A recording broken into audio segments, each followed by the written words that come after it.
yields, the chairwoman recognizes herself for 5 minutes. All right, well, thank you all for being here, not just our witnesses, but all of our folks in the gallery today.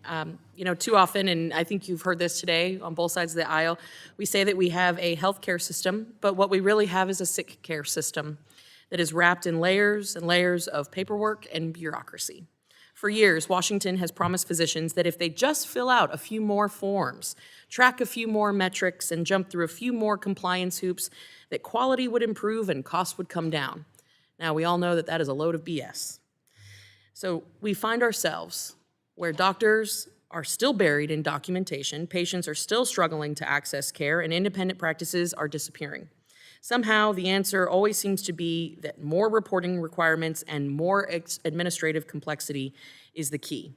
At some point, we need to stop confusing more paperwork with better health care.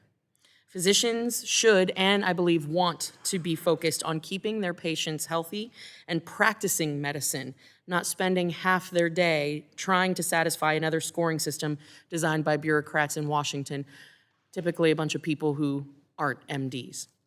So I'm going to start with you, Dr. Furr, is that how we say it? All right, I'm terrible with names, so bear with me on this one. I think a lot of physicians feel that they're spending more and more time navigating the system, as I just said. They're not treating patients, instead they're doing the administrative work. And they could say that maybe some of that is MIPS, which for folks watching back home, that is the merit-based incentive payment system, and dealing with reporting requirements. But it's also some of the billing documentation, prior authorizations, compliance reviews, liability concerns that are all piling on top of each other.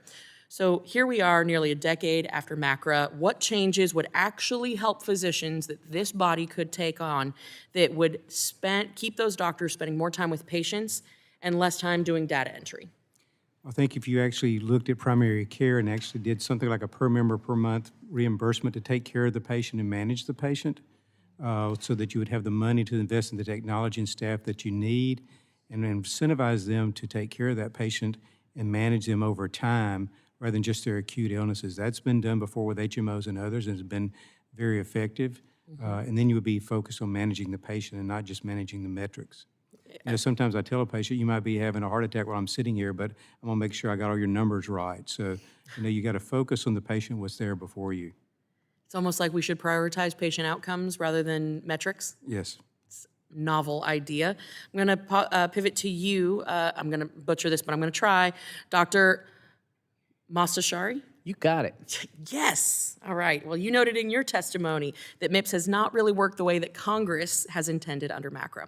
So how can Congress simplify this in a way that actually is reducing the administrative burden? Give me a real tangible item that we can undertake here on this committee. Yes.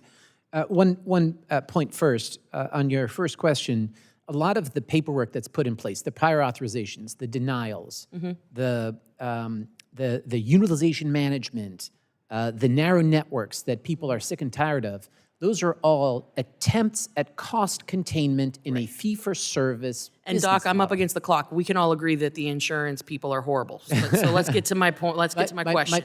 My point is just, in a value-based care model where you don't have the incentives aligned, incentives to do more, you don't have to worry about those things. And so things like the per patient, per member funding becomes more feasible.